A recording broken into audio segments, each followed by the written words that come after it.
I still have to get the stew ready and all of that good stuff. So, There's not a whole lot of news except for the Tim Lambesis thing, is there? no, we were going to talk about the Kevin Disciple thing. Honestly, I think those two could pretty much fill in the show, depending on how far we want to go. I didn't notice much other new stuff. And if we can, let's try and kind of wrap things up by around 10:30ish. Yeah, that's fine. And I didn't think that'd be a huge problem, but I figured it was easier to say it now than later. Yeah. Yeah, not a problem. Apparently, Kirk and I have the same anniversary. Who does? Kirk.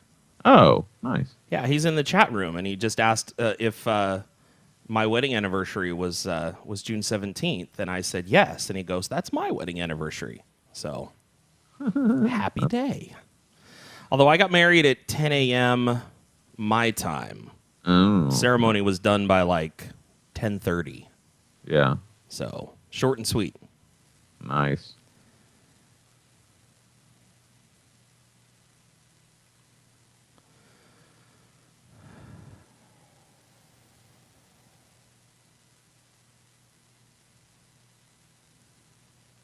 Alrighty.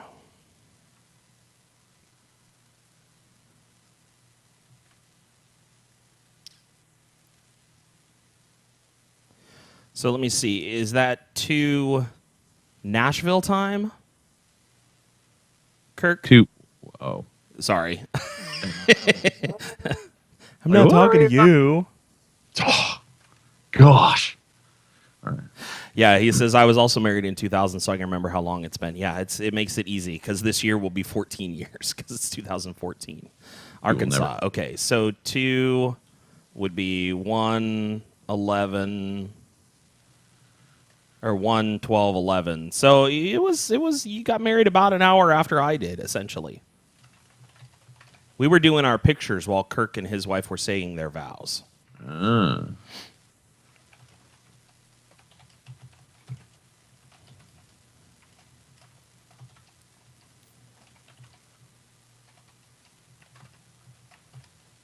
Let me see here. I'm going to remember what I'm doing. Focus, Chris. Focus, focus, focus. All right. Let's do 11. Okay, and for what it's worth, I'm posting stuff on Facebook. Okay. In various places. This had better be important.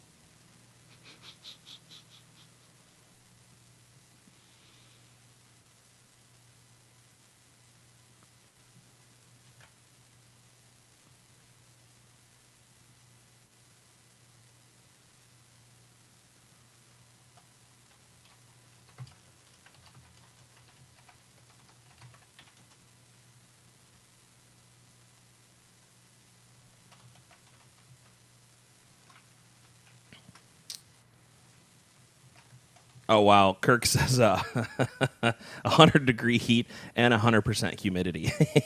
Yeah. Sounds about right for yep. Tennessee. Arkansas.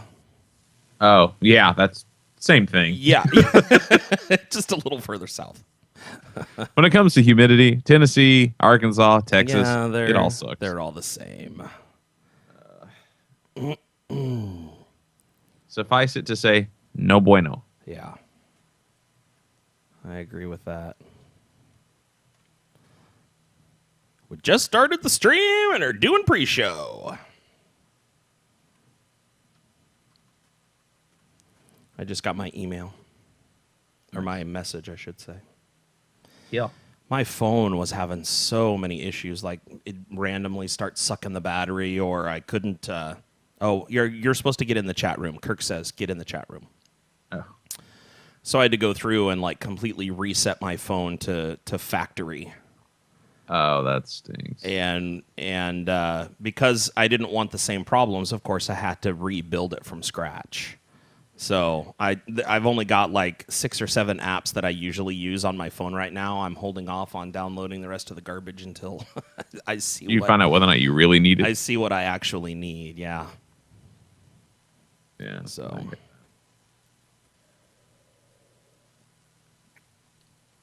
Luckily, I do all of my contacts and everything through Gmail. So once I signed up for once I put Gmail back on the phone, all my contacts and everything came over, Cool. which is very nice. Sweet.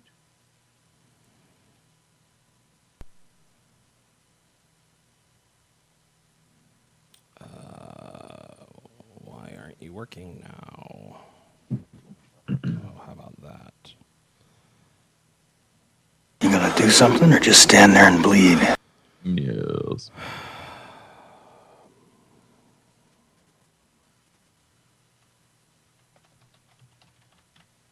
Not good.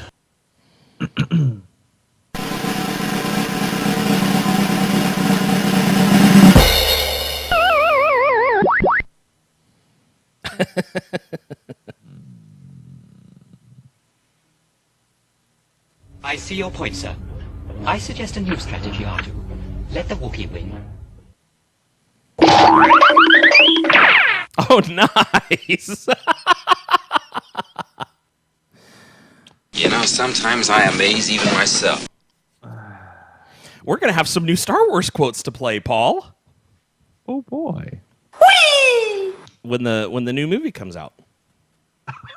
This is true. So I was listening to another podcast the other day, and they said that they're actually looking at doing Blade Runner 2.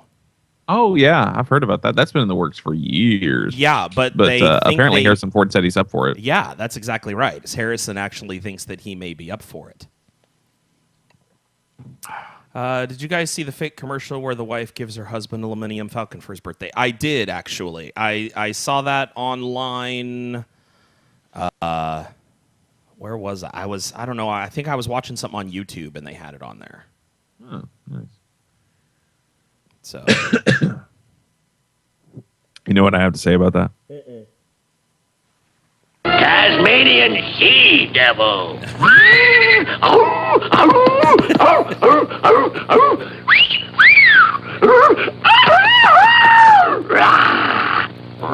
that whole thing reminds me of the Jim Carrey from The Mask.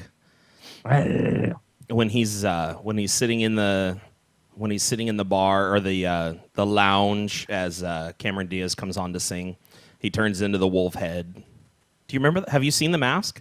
Yeah. Oh yeah. So, I'm not that young.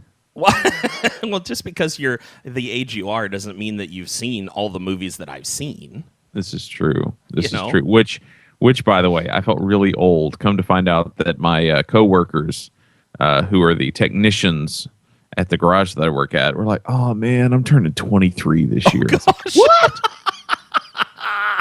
It's like, forget any respect I had for you. You're a kid. That's awesome. That's just plain awesome.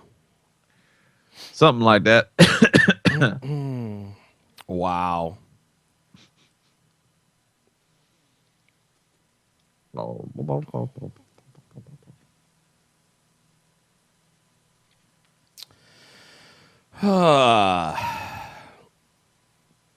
All right, so I've got the stew loaded up. We do not have a Tom review this week.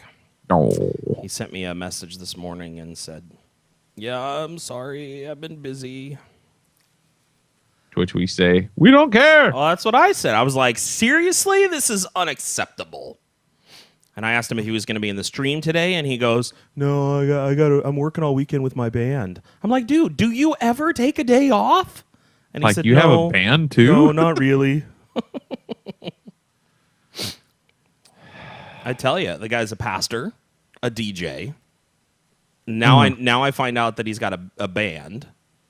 Plus, he does reviews for us. I'm like, man, he must not have kids. I'm guessing not. Is Is he married? Yeah. Oh, okay. I don't know. Well, you're friends with him on Facebook. You can. I'm friends with a lot of can- people You on can Facebook. peep his pictures. I can. I probably should. Peep the pics. Oh, also the other day, totally separate from the other stuff I told you I bought, but I also was able to rebuy the Audio Adrenaline Live bootleg. Oh, nice. I think I have that somewhere. Yeah, I think so. Since it's got the hairbrush song and everything. Yeah. Yeah. His band is the Canadian Cucumbers. We may have to title this episode that. That's one thing. Kirk is always good about giving me episode titles. Yes. He was very pleased that I used his Care Bear Snuggle as the title for that. All I got to say is they need to hurry up and release that other song so before they lose everybody. I mean, don't get me wrong. It was fairly drastic when Hawk Nelson changed things around, but not quite that drastic. Yeah.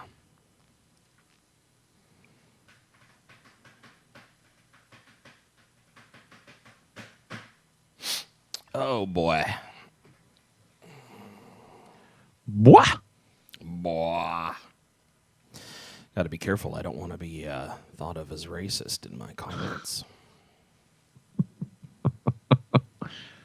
Well, it depends on who you're talking to. If you're talking to me, it's just funny. If you're talking to anyone else, no. Yeah.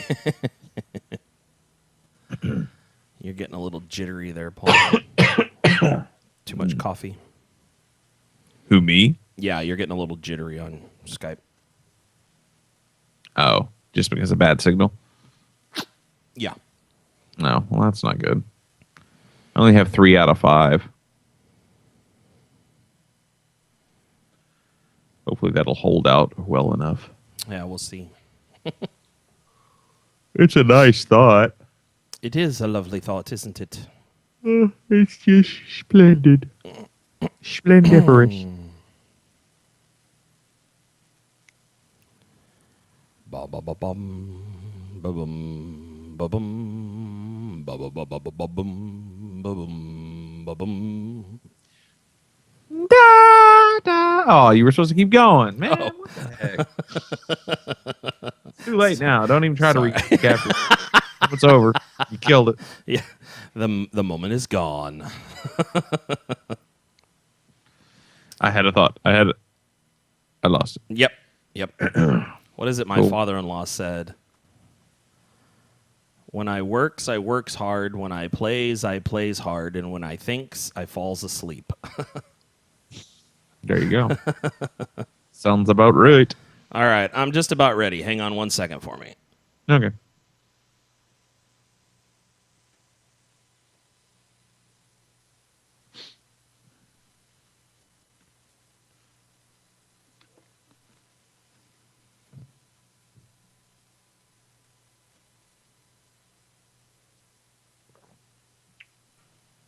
All righty. Jeopardy theme.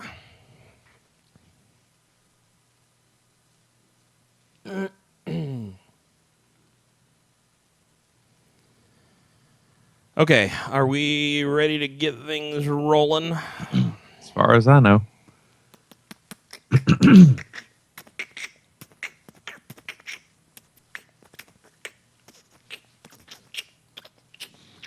You sure about all that? No, not really. Okay, good. Oh, Kirk's ready, so we should get things going because Kirk's ready. All right, so bring up your workstation. If it's not there already. It's up. Okay. It is. All right. We will get started in 3, 2, 1.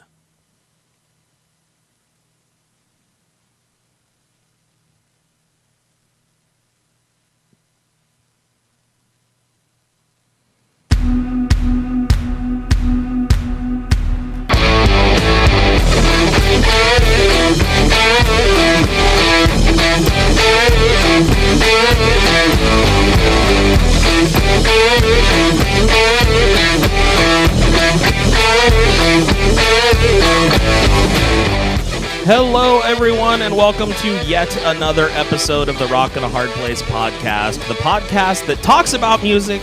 We don't play much of it because that'd be against copyright law, and we'd like to be able to continue doing this without having to pay money that we're not making. So there you have it. My name is Chris Cooner. I am a DJ with Broken FM. You can check us out online at broken.fm. FM. My partner in crime and the other guy who's broke, so he wouldn't be able to pay the fines. It's that guy right there. His name's Paul Gibson.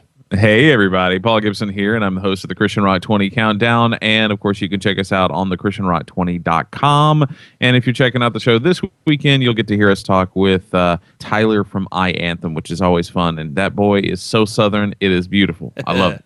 I had a great conversation with Tyler just the other day. He apparently has been involved with Radio Free Florence, which is in Florence, South Carolina, I think it is. Yep. And they just recently got an FM transmitter. So they were an internet station for a long time, and now they're actually broadcasting over the air, covering a good portion of Florence. And it's fantastic. So we were talking about, radio stuff, and he was bending my ear about wanting to become a reporting station and the process for all of that stuff. And so I was giving him some pointers and things along those lines. But Tyler is actually in California right now. He is in San Francisco.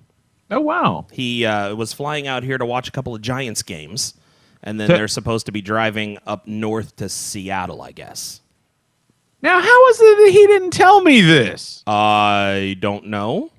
I'm a little hurt. He was hoping there was a way that the two of us, he and I, could connect while they're here in Right. California. And we were hoping to maybe have him in the studio with us on Monday, but I don't think that's going to happen. Depends on how their schedules work. But I told him, dude, at the very least, just swing through Santa Rosa so we can hang out for a little bit, and then you guys can head on to Seattle. So we'll see if that's going to happen or not. Not really sure. Yeah, I hear that. Maybe he doesn't realize where Portland is in relation to Seattle, because he's going to drive within like 10 minutes of my house. I know, huh?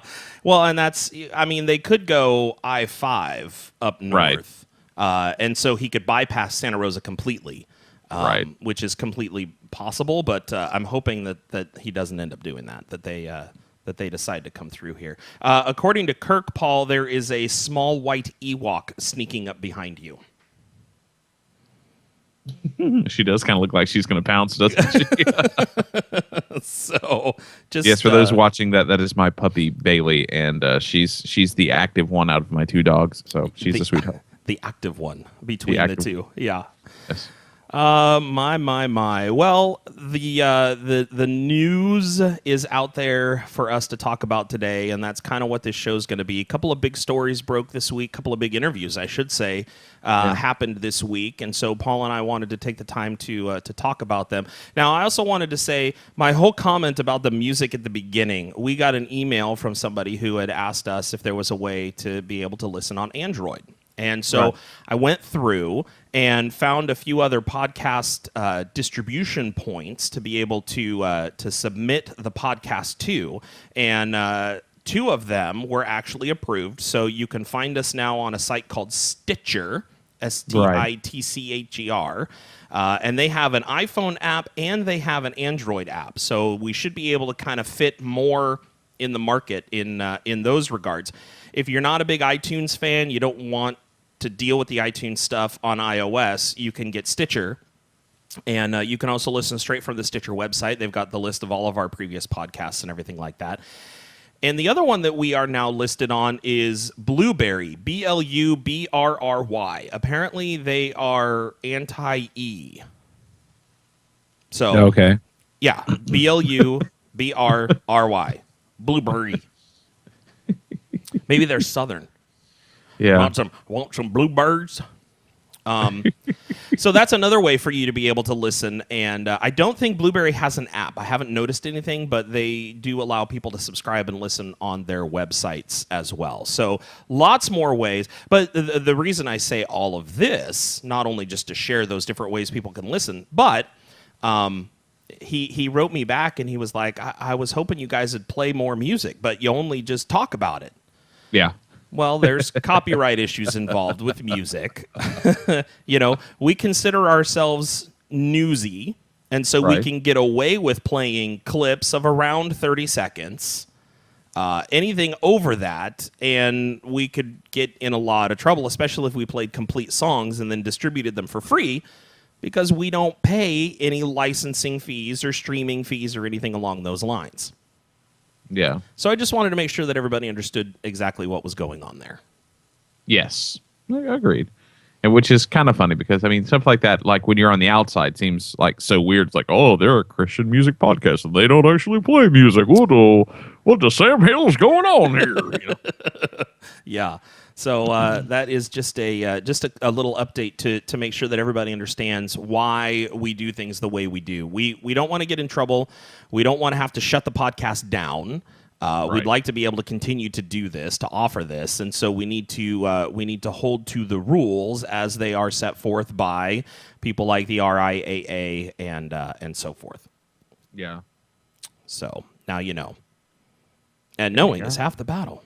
That's right.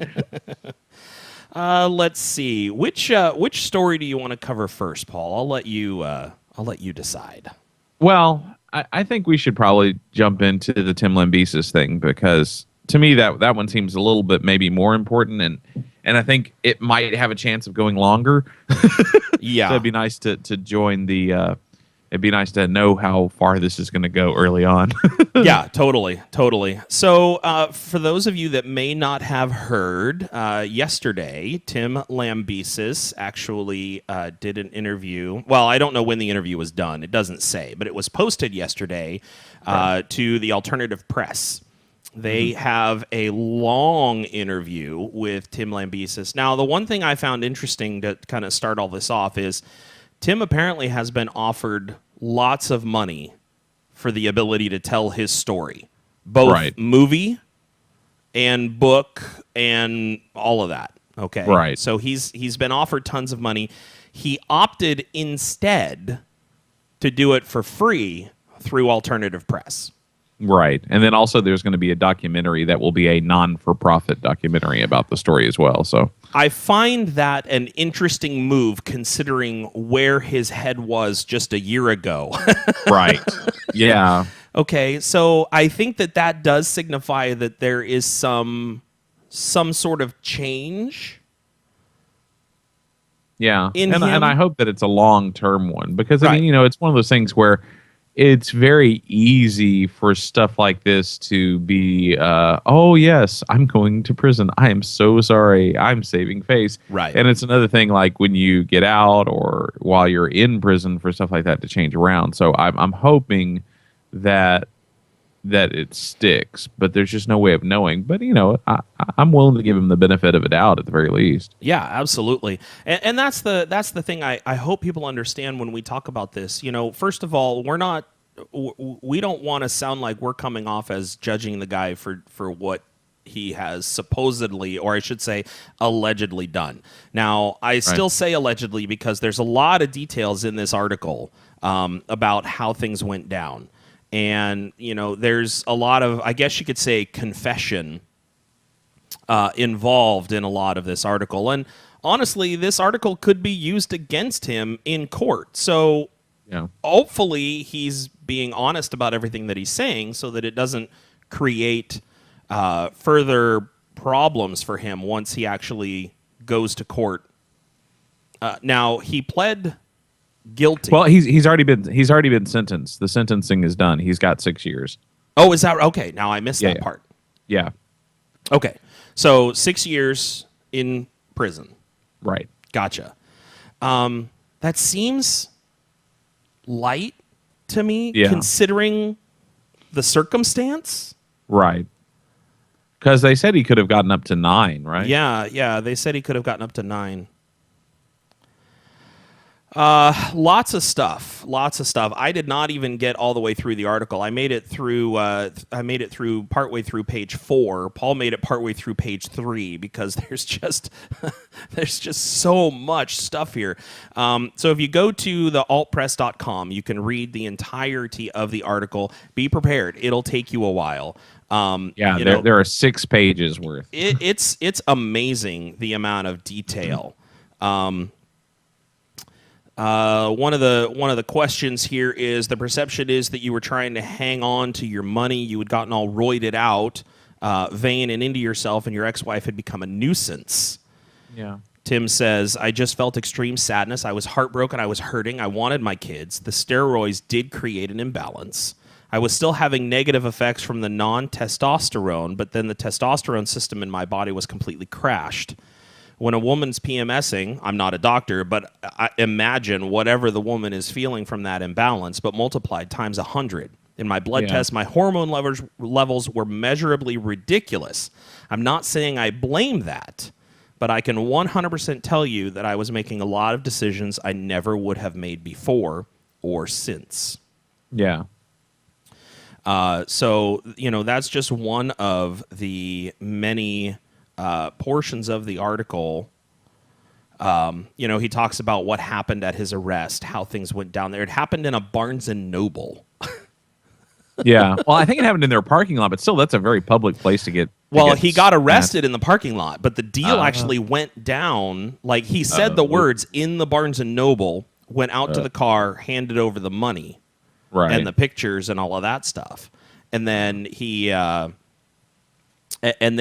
put the car in reverse to back up, started backing up, put it in forward. And when he swung his head around, there was a female officer pointing a gun at his head, telling him to stop the car and put his hands up. Woo. So, yeah. a little intense. Right. Little intense. Is it just me, or the more I think about this case, does he not come off more and more like, what is his name, Jack from The Shining? I mean, it's just kind of this whole, like it's a slow downhill, and then by the time it's all over with, he's trying to kill his wife. Yeah. I don't know. It's it's kind of messed up, but it's weird because you don't want to give him too much of an excuse for the whole steroid use thing and coming on and off of that, and how much that may have affected him. But at the same time, you think about people who, are on, normal narcotics or normal alcohol and whatnot, and you don't make good decisions. And it's not like you're an excuse from that because you chose to intake those things in the first place, and that's where the real problem started. But when you don't have the ability to make good decisions, you tend to make bad ones. Yeah, well, and my mother-in-law deals with a lot of pain issues. Like her back's messed up, her neck is messed up. She's had multiple surgeries to repair damage, done bone grafting and all kinds of stuff. And she's just she's in pain 24/7. And she's limited on the amount of pain or the type of pain medicines that she can take because she has allergies to just about every medicine that's out there. So, I mean, it's like the perfect storm of garbage that she's got going on in her life right now. And so she has to take some heavy-duty pain medicines, which don't actually do everything that they would for most, I'll say, normal people. I think you understand what I mean by that. Yeah. And, I mean, there's already depression in the mix, but then you add in these painkillers and heart medicines and all kinds of different things to try and help make her level. And it just becomes this game of take this and then take that and then take this. Right. But then if it gets bad, you got to stop taking this and you got to start taking this. I mean, it's this dance that she does on a regular basis. And honestly, I don't know how she functions at all.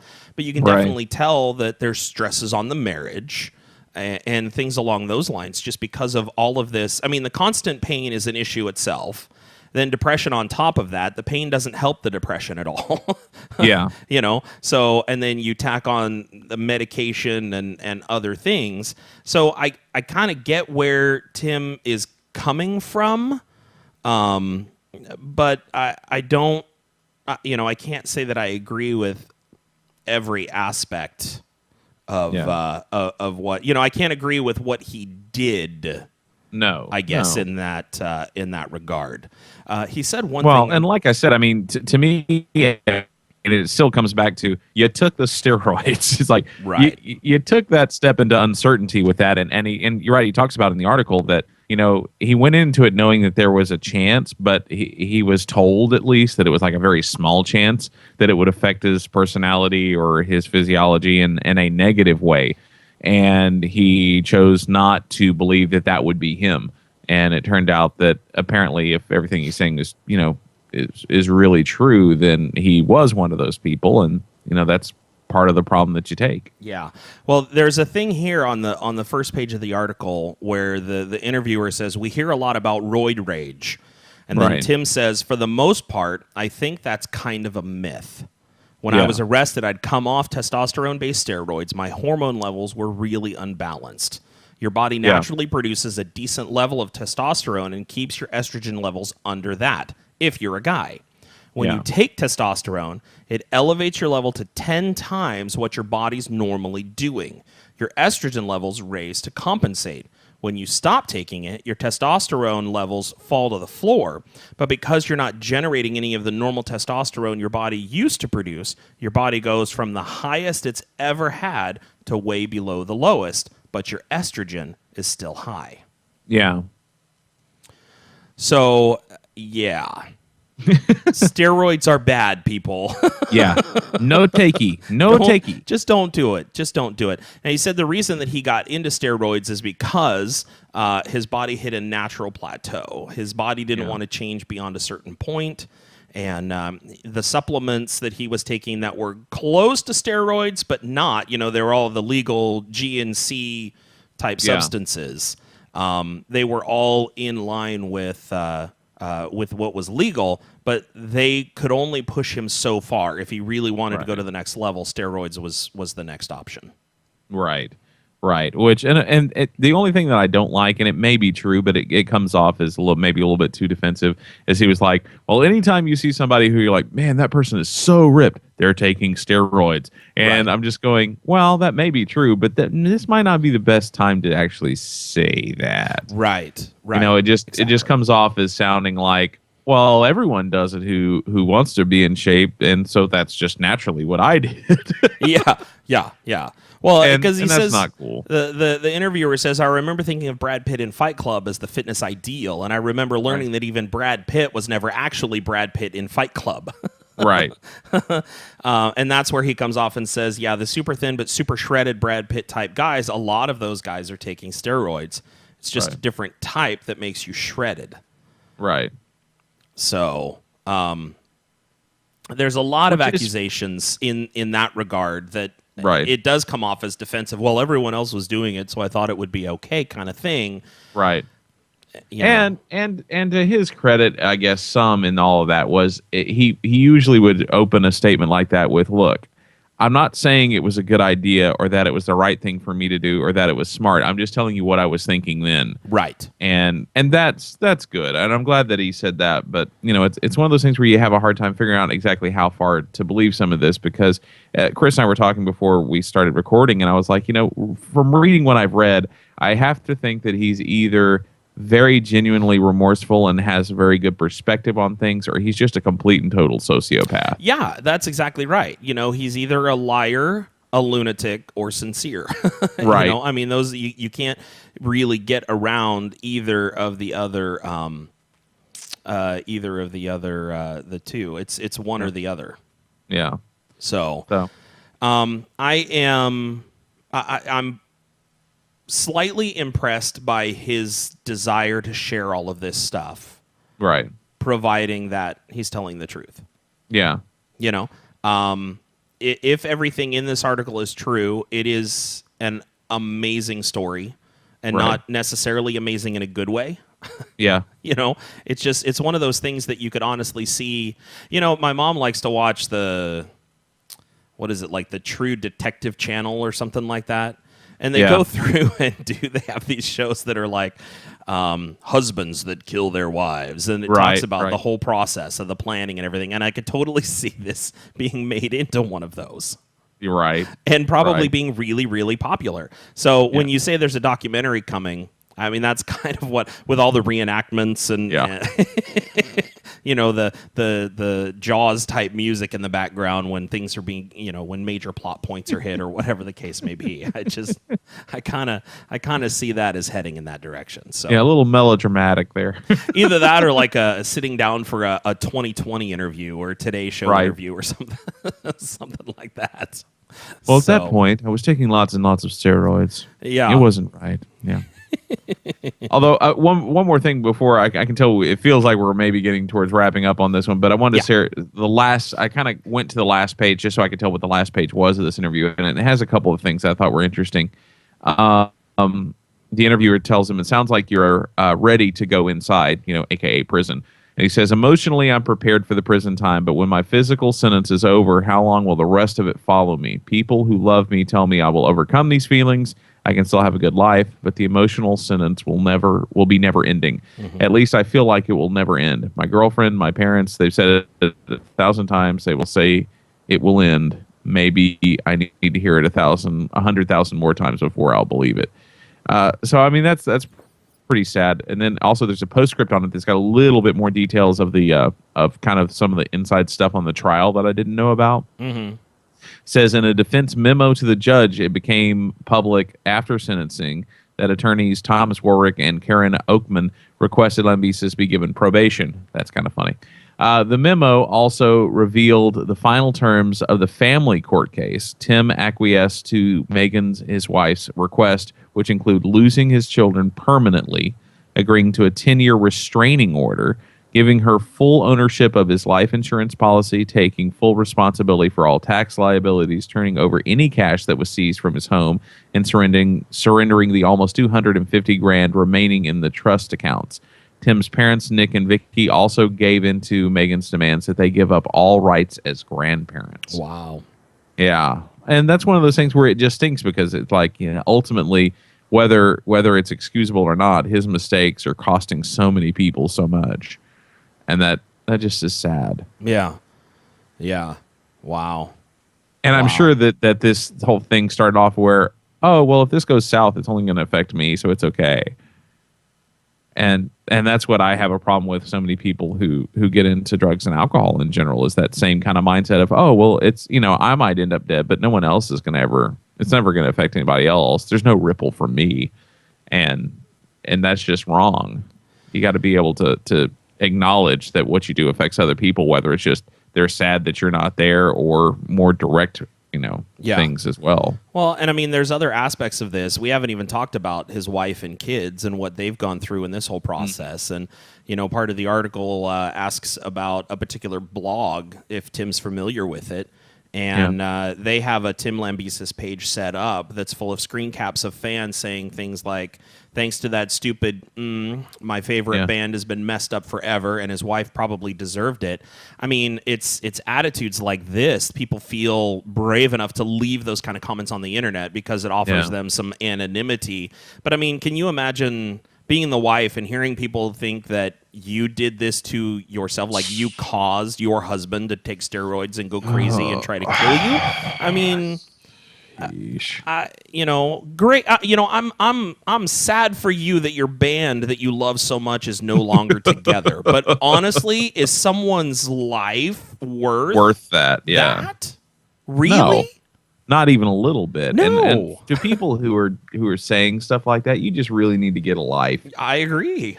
And you need to start putting things in a little bit of perspective, because heaven forbid, I mean, don't get me wrong, I liked As I Lay Dying as a band, but there are like 20 other bands that sound almost exactly the same, and there's Probably no have reason a better for you- mess too.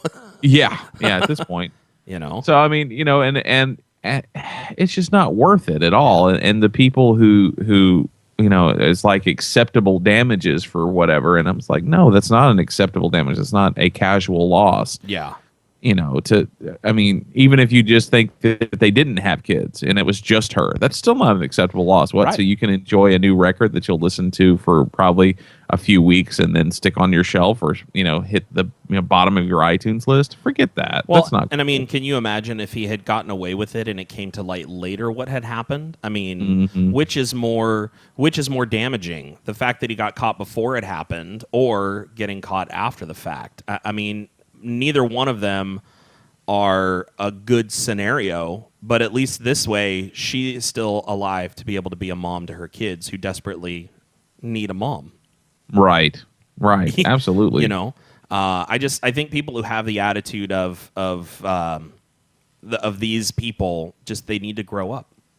Yeah. They need to grow up. In a big way. Yeah. Big.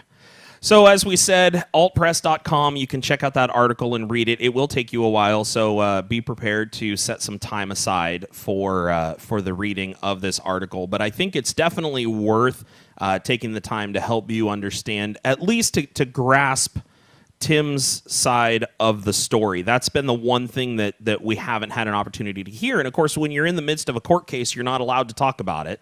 So I'm guessing that because he received his sentence, that's why he's able to share this interview. Right. That would be my... and it'll be interesting to see how all this plays out over the next few years. And it's entirely possible that he might not serve a total of 6 years. But I don't know. I mean, it's everything can change so much in that amount of time. And I just hope, he comes out of prison, alive and all that good stuff. Because I dare say there will be a few people who will just for status sake, will be totally up for trying to whoop up on him just because he's famous. So I don't know. There's just no telling. Let me see here. The recent statement posted on the As I Lay Dying website, it read as though it was from the band, but the rest of the guys quickly disavowed it. The guys who aren't owners in the band knew about a week before the post. They are no longer part of As I Lay Dying. It wasn't anything personal, but because there is no new As I Lay Dying business, it doesn't affect their bank accounts. Right. So it doesn't say whether he was the one who it doesn't say that he was the one who wrote the article, but he doesn't deny that it was him either. So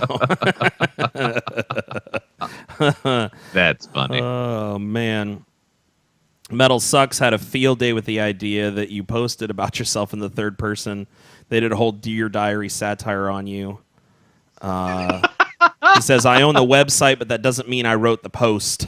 Our former management represents Jordan, but they don't represent my side of As I Lay Dying. It's totally normal that I would have had a representative post something for me, just like any band would. Yes, I provided the information. Yes, it was information only I could have given someone. But I mean, when Jordan's management makes a statement on his behalf, that's what's tricky. I mean, Dio owned the name, owned the Dio band name. I would imagine he had people posting things on the Dio website for him. Is that really so far-fetched? I could have responded to their statement, responding to my statement, but that would have made it worse, not better. Yes, at this point, I have a couple of people helping me represent my career. I don't know who is going to be my manager, but I have people who are temporary. So there again, not an outright denial, just I could have had someone do it for me, but he doesn't actually say, I did not write it. Although he did say, responding to my statement, that may have been a little slip that he didn't really mean to make. But that's true. Well, but he could still consider it my statement, even if he had someone else write it for him. Oh, absolutely. So absolutely. There's tons of possibility there. You can infer a lot into some of those things. And look, whether he wrote it or not is immaterial. The fact is, it went out, told about what the guys are doing for Woven War before they had an opportunity to. So it was kind of a spoiler in a big way that is disappointing, but it's what it is. Right. It's what it is. I think that we have beaten that horse. I think so too. Check out the article if you want to know the entire story. 6 pages long. It will take you a long time to read through it. There's a postscript here that I'll read real quick. In a defense memo to the judge that became public after sentencing, attorney Thomas Warwick and Karen... We just read that. Oh, is that what you read? Oh, yeah. Given probation. Sorry. I'm not paying attention. Evidently not.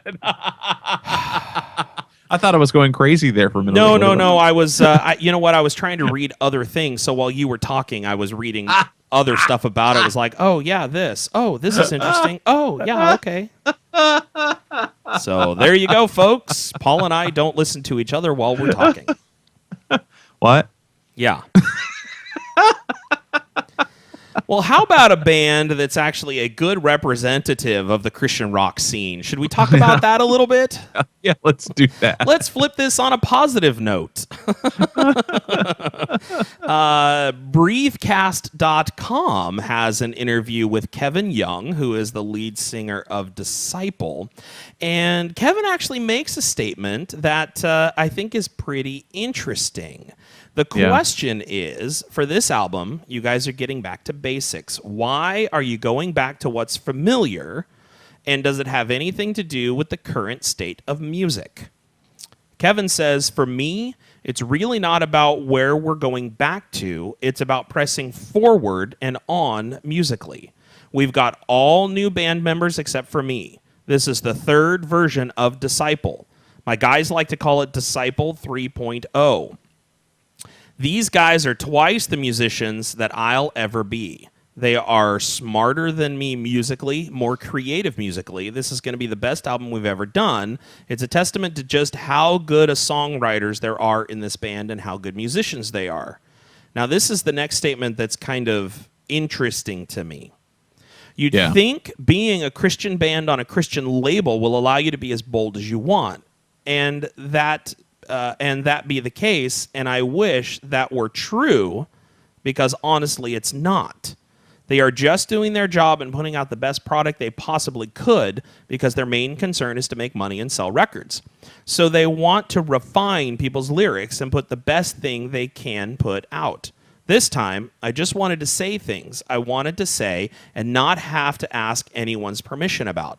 I wanted to write a song about being bold in Jesus and not have to care what anyone thinks about it and not really asking anyone's permission and having to go through the opinion of men who don't listen to hard rock anyway. Honestly, I don't care what they think. I don't want to care anymore. Our message and our music is not for the people who don't like hard rock music. It is for the people who like hard rock music, and those are the people we are appealing to. All we're going back to is a bolder and louder and clearer message. We're just going to say it a little bit louder than we have in a long time. I didn't know what to do with that when I read that, honestly. And there's two reasons why. I mean, the first one, I was like, really? I never thought that Disciples' lyrics were ever all that ubiquitous anyway, right, or ambiguous or whatever. I mean, I never thought that they were all that unclear or bashful. So I would be very interested to know what got written out of those songs. Right. But then I did think back to, like, I think it was off the album This Might Sting a Little, which was way back before they were popular. But they had a song called Jesus is the Way, I think is the way it was called. And the chorus of the song was, it was called I Just Know. It was like, I just know Jesus is the way. I just know Jesus is the truth. I just know Jesus is the light. I just know Jesus is my God. Great song musically. I always thought that I was like, it's good that they're making this proclamation, but it just feels like a very unartsy way of saying it. It felt almost too blunt. Right. And maybe that's just me. And it was one of their most popular songs, and they still perform it to this day, and it's a great song live. But I was just like, it's almost too simple. I mean, and some people may need that, and it's not to say that my opinion matters more than other people's. It doesn't. And I want them as a band to be able to say what they want as a band. That's totally cool. But at the same time, whenever people are like, I know better than people who edit and produce, it always kind of throws up a little bit of a red flag for me. Because I'm like, on one hand, you might be right. Maybe you and your unfettered state are going to be better for having just this raw, unadulterated, this is me. And on the other hand, people who come along and professionally say, okay, maybe that's not a good idea, usually are right. And as much as I don't want them to be, it usually tends to be right. So I just don't know. Well, I guess the question would be, to what aspect or to what point are the labels actually saying, you're saying Jesus a little too much? I mean, which is totally backwards from where we were like 5 years ago. Right. Because you hear us talk about, the whole Jesus per minutes deal and all of that kind of stuff, and it seems as though that Kevin's saying that things have shifted to where it's a little less about Jesus, or they want it to be a little less about Jesus.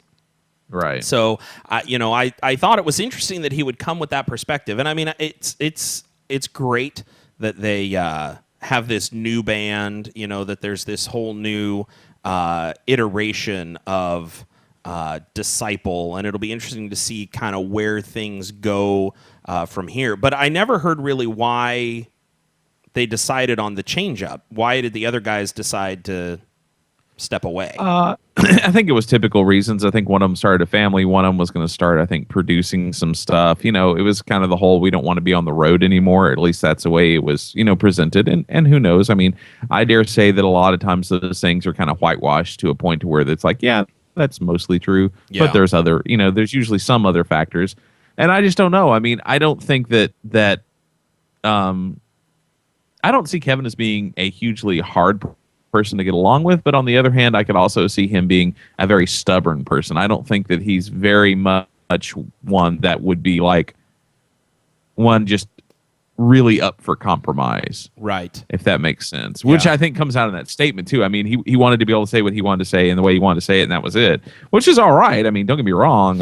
I tend to be kind of that way myself, but that doesn't always lend itself towards being a person you want to spend most of your year in a bus with either, necessarily. So I don't know.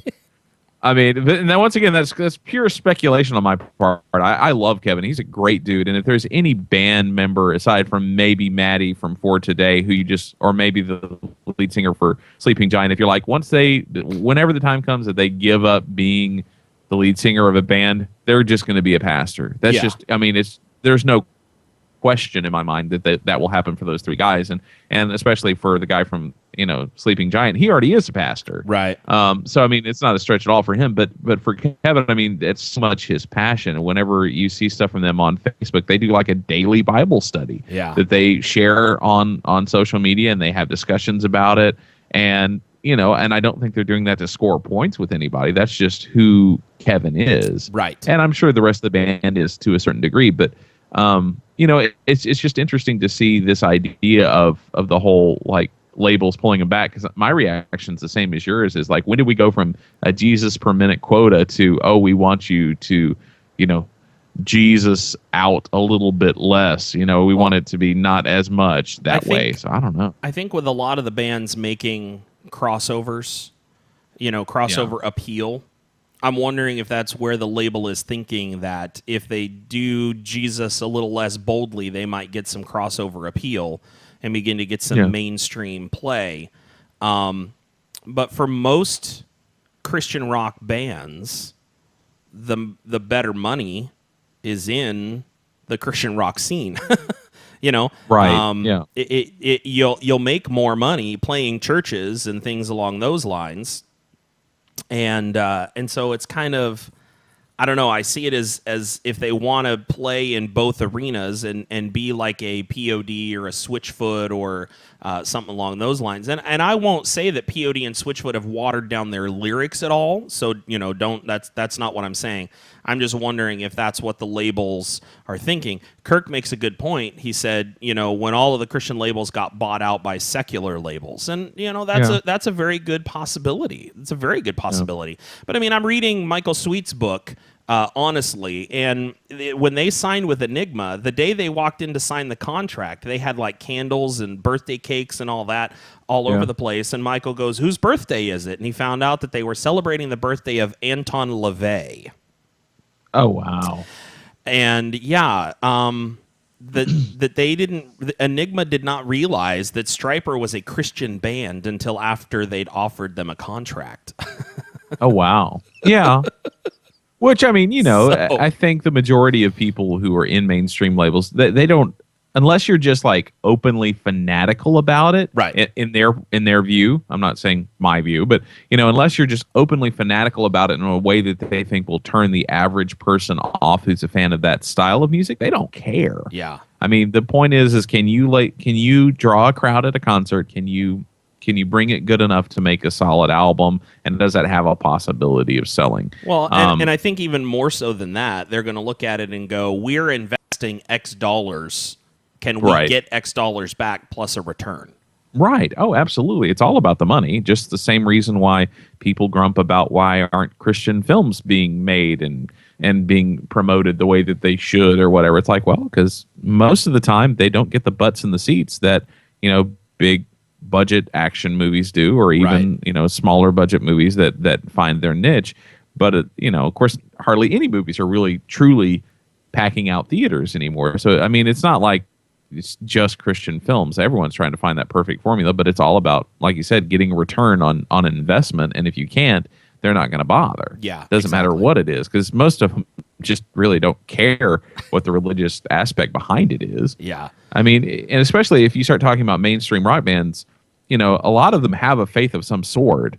It's just with us being in the Christian culture, we don't hear about it as much. I mean, one of the guys from Tool is like a numerologist, I think at least for a while, Alanis Morissette was a Buddhist. I mean, all these different people have different things that they call their own.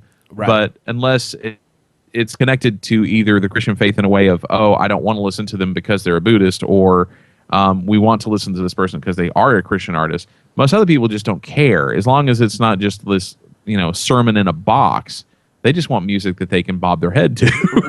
Right. Well, and that's with most music, a lot of people will say, well, I don't listen to Christian music because it's not as good as the mainstream stuff, and I only listen to the mainstream stuff for the beat. And I get that, but they're fooling themselves. Because if you listen to stuff over and over and over again, eventually the lyrics are going to get stuck in your head. And whether you want to or not, you will be thinking on those things. Now, is that right or wrong? That's not my call. Right. That's not my call. It's up to whoever to determine what's right for them in that regard. Just be choosy about what you listen to, but don't blindly go in there and say, well, I'm only listening for the music, because the lyrics, unless it's strictly instrumental, the lyrics are definitely going to get stuck in your head. There's really no way around that. So just be very careful. Kirk suggests for us that if we want our podcast to get out there more to the masses, we need to say Jesus less. Oh, okay. Well, is that possible? I don't know that we usually say it in all that much. Yeah. I don't know. It was just an idea. We can think about, see how that's going to work. Netting us our millions of dollars by talking less about Jesus. Right. Since all the people who have the really popular podcast seem so rolling in it right now. Right, exactly. I only know of a couple of major podcasts that make any decent money. Yeah. So, and usually they have multiple shows that they do on their network, and that's where the money comes from. It's not one particular show. Yeah. So it's a matter of branching out to a broader audience, I think, and getting things through that way. But we haven't made a dime, so I don't think that's us. Broad? How can we possibly get more broad than a podcast talking about Christian rock music? Yeah, well, I mean, you have other, I would do a like a rap show and maybe a CCM show, get people to do those kinds of shows within the network so that you can have a different appeal for different people. I know, I'm just being sarcastic. Yes, I get it. What do you have as far as noise trade, Paul? You were saying that you wanted to surprise me with something. Okay, now I'm trying to figure out whether or not to tell you what it is first or play it for you first, because I think it'll have a good impact either way. But I think I'm going to tell you what it is first, just because the idea of it is so weird. Okay. But when I was poking through Noise Trade, looking for something, I'm like, I need to find something that I can talk about. And I usually just have time to do it anyway. But my mom's in town, which has been fun, and I've thoroughly enjoyed having her here, but I haven't had just a ton of time to sit around and just look through noisetrade.com like I normally convince myself I should be doing. So with that being the case, I happened to run across something today that I was just shocked existed at all, because it is so odd. That's the only way I know to describe it. Is it's just odd. But I'm encouraged that stuff like this is coming out in the Christian market, because I think people have been doing things of this ilk in the mainstream market for a long time. And I'm always like, why doesn't somebody take the ingenuity to try to pull this off with Christian stuff? Well, I found what it is, and it is done by this guy called Icicle, and it's called Lord of the Gravity is the name of this album. And what it is it's an entire album of Lecrae mixed in with the Lord of the Rings soundtrack. Okay. You see where I'm going with this? It's kind of interesting, right? I mean, you're kind of hooked already. I'm having a hard time seeing where you're going, but I'm interested to hear it. Yeah. Well, this is my one Noise Trade pick for the week, and I'm going to play you two clips from it, so you get a pretty good idea of where it goes. The first one is Fakin mixed with Kazad. I don't know. I guess that was the name of like that section of the film or something. And I'm guessing it's ones from all of the Lord of the Rings movies. Okay. But anyway, take a listen, see what you think. It's kind of different.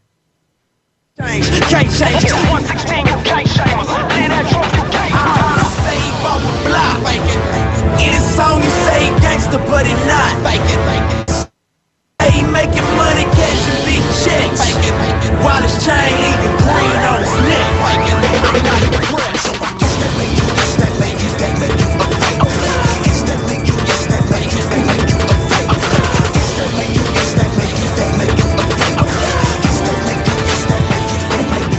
What do you think? That was different, but not but not in a bad way. Right. And it's weird because it's obviously they're not, just layering Lecrae's voice on top of the Lord of the Rings music. I mean, the beats are still there, right? And they're using chunks of the music from Lord of the Rings as kind of a loop, which still works and it still gives it that feel. Yeah. The next one is a mashup of Violence by Lecrae and Caverns of Isengard. So here we go.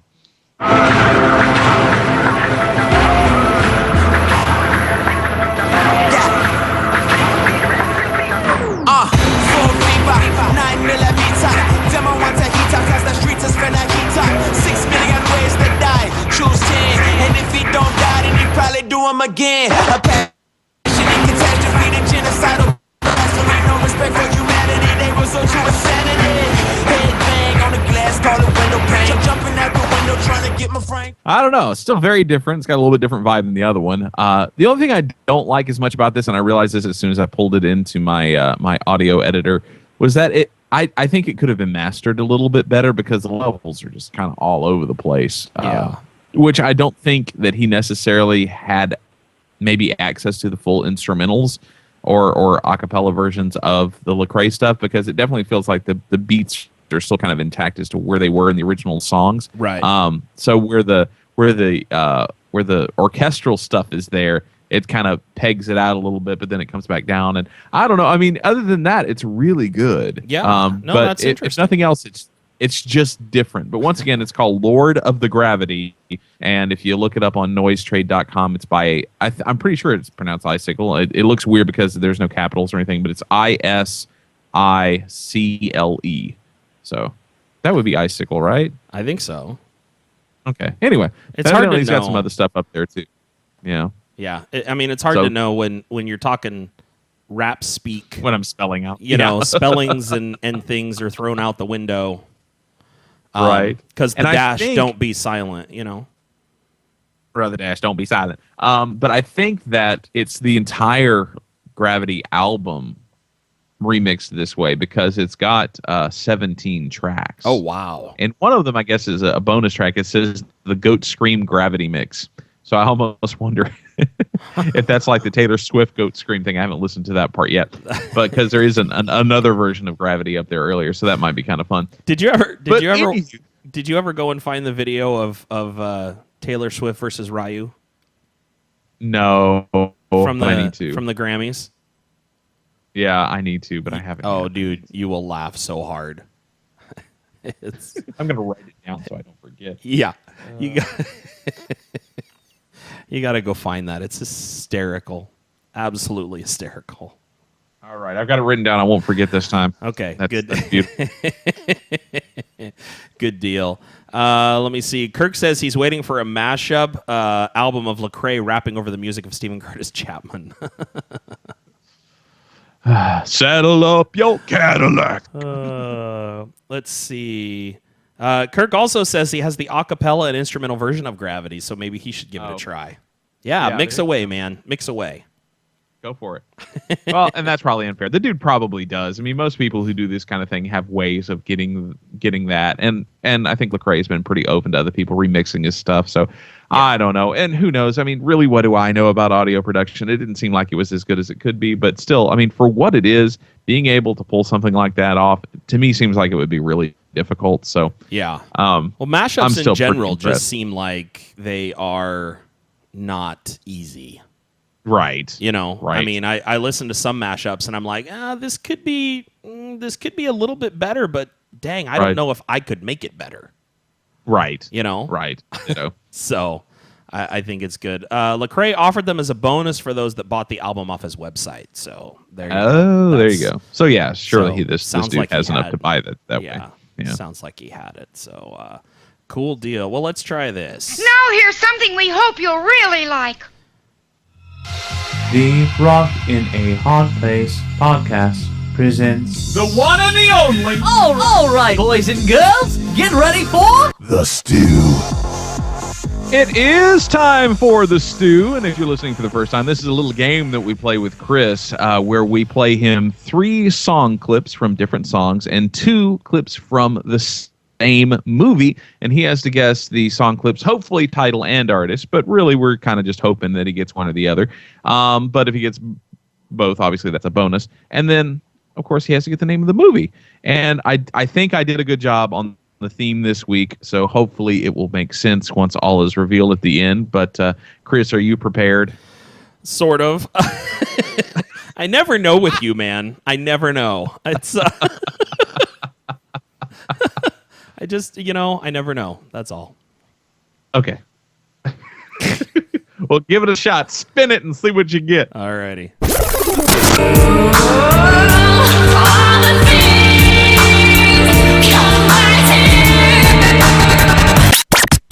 A simple little idea that would change everything.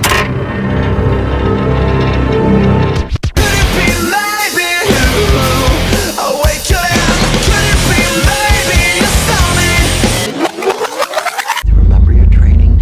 Accept the fact that you're in a dream, and I'm here to protect you. Go on. It's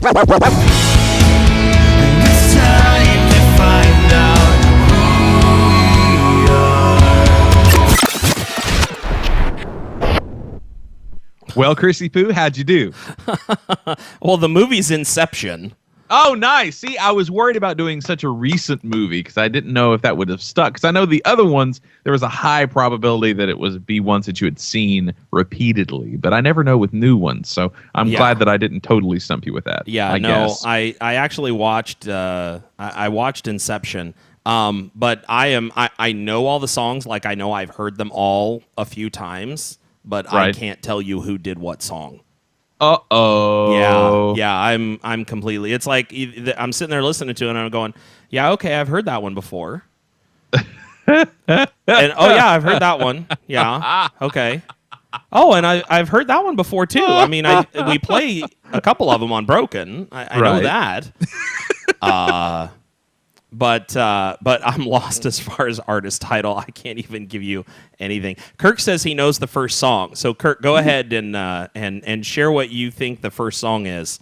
He also knew the movie, but I already guessed that one. So, but yeah, I mean, interesting mix up there, Paul. Oh man, you stumped me pretty good. The first song he thinks is Plum. No, it is not. It is not Plum. It is all right, not I'm Plum. going to play the long clip, and let's see if that does me any good, okay? So here is song number 1, just the song by itself. Yes? Keep in mind, there is a theme here, so that should help. Okay. Okay.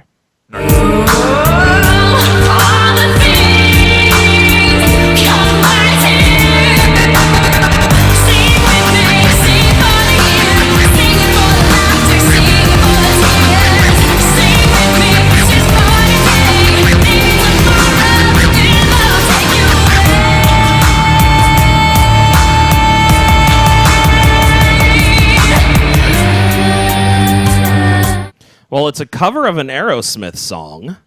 Aha! This is true. And put that together with the theme. So, dreams? Dreaming? Yeah, well, the theme, yeah. They all kind of relate to the movie, but yeah, pretty much. Right, okay. Yeah, Sweet Dreams is the name of the song, he says. No, it is not. No, it's So Kirk thinks it's Rebecca St. James. And still no. Kirk batting 1,000, is Kirk. Strike 2. Kirk, you're batting 1,000, buddy. Let me see here. Yeah, I don't know the name of the song. Okay, well, let's come back to it just because I want to see how much longer Kirk has to flounder around before he gets it right. So why don't you play the long version of the second song? All right, we'll do that. Could it be maybe you?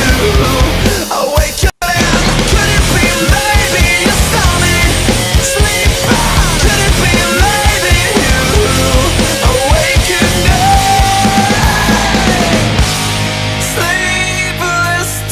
tonight. Sleepwalking the night. Sleepless tonight. Well, I know the song. Is it Pillar? Is Pillar the band? oh my goodness! No. No. I'm doing as bad as Kirk. I wonder if Kirk can guess that one. Oh, man. Now, I will give you a hint. This was one of the songs that was covered by Wolves at the Gate for their Back to School EP. That doesn't help me because I didn't listen to the Back to School EP.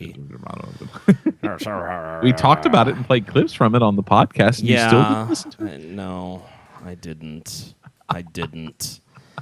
Let me see. Oh, he finally got it. Dream On is the song. There you go. Yeah, and he has no clue on the second one. That's just sad. Man, I feel so superior in this I moment. know, It's don't quite you? Nice. Well, it's easy when you build it to know what it is. know. You know, oh, hey, look, it's this song by this band. I think I'll use it. I can read. Oh, how special am I? Tim's probably going to fire me when I get to work on Monday. It's going to be like, you didn't know these? What's wrong with you? Okay. Well, I'll give you the second one. The second one is Blindside with Sleepwalker. Okay. Yeah. Which was a single, but I don't know. It may have been early. I think it was early enough to where it wouldn't have been ever a new song on Broken because it came out when I was in college. So it probably came out like 2003. Yeah, we've only been around for 5 years, so. Yeah. So anyway, but that's what that one was, which okay. it's off of their Silence album, which is probably their most popular record, I think. Yeah. So you guys ought to check that out. I'm pretty sure that song's in like a cold rotation for us, so it'll pop up every once in a while, but it's not one that I'm totally familiar with. So Dream On, but who is the band? That is The Letter Black. Oh. It's off the Hanging On by a Remix album. Which technically it is a remix, but I think they did a different version of it that was on a previous EP. Gotcha. Because for a while they were doing like, here is like 2 of our songs from the album plus like 2 bonus tracks, and then they were releasing it as an EP. Interesting. For a long time they did that, and anyway, so I think that's where that originally came from. But then the remix is on the Hanging On by a Remix album, which by the way is very good. If you like her vocals and you like their albums even a little bit, you ought to get the remix album because it's very good. The only song by them that I haven't liked is Fire with Fire. Yeah. I mean, all their other stuff is good, but she just, Fire with Fire! Just, grates on my nerves. Total opinion piece right there, but, it's still right. That's given me an evil idea that will come to fruition later, I'm sure. Uh-oh. Yeah. Anyway, okay, so the last song. Any ideas at all? Well, I'm going to play the long clip, and we'll see. We'll see how I do with it. Okay. It's time to find out who we are. We are the broken. All that remains of our past are the scars. That's a brand new one. It's out right now. It's Seventh Day Slumbers, We Are the Broken. There you go. You go. Good job. So you got Seventh Day Slumber, you got Dream On, and you got Sleepwalkers. And then Inception. It all kind of works together, right? It does. It works very well together. Nice. It does. So nice job on a theme that actually flowed. Yeah. Nice backhanded compliment there, buddy. It's good that it didn't suck today. That's right. That's right. Your theme actually worked. Congratulations on using your brain.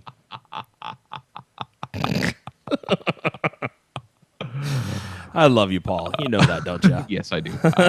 I mean, here. Will this make you feel better? Now that's what I'm talking about. That was amazing. I mean, I can take it up. I'm buying you a pizza. Thank you. There you go. Pepperonis, jalapenos, and pineapple, please. Thank you. At least I didn't play this one. Hey, stupid! I bought you this dove. Yes, I shall have none of that. None of that. Oh man! You ever have weird things pop up where you end up in kind of an odd company when it comes to like being tagged on Twitter? No.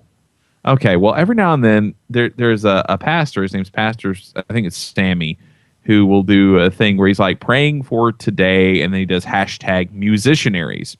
So I'm tagged in the same one with Point of Grace, Order of Elijah, Spirit FM, Sandstock Porta, and the rest of the people. Oh, and Sandy Patty. I'm like, sweet, Point of Grace and Sandy Patty. Oh man, that's awesome. I don't quite understand why, but it's okay. Awesome. Wow. Well, I think that is going to do it for us for today. We only barely cleared an hour. Shouldn't we be talking more? Well, A, you told me you needed to be done by 10:30.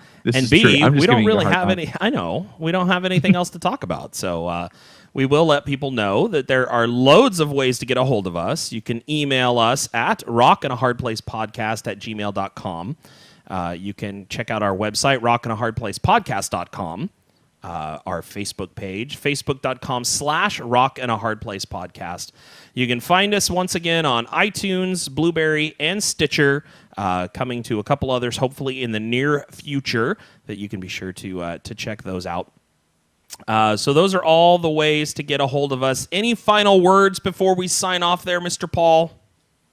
I like cake. I'm Chris Cooner. I'm Paul Gibson. And we'll catch you next week. Have a good one. Love you.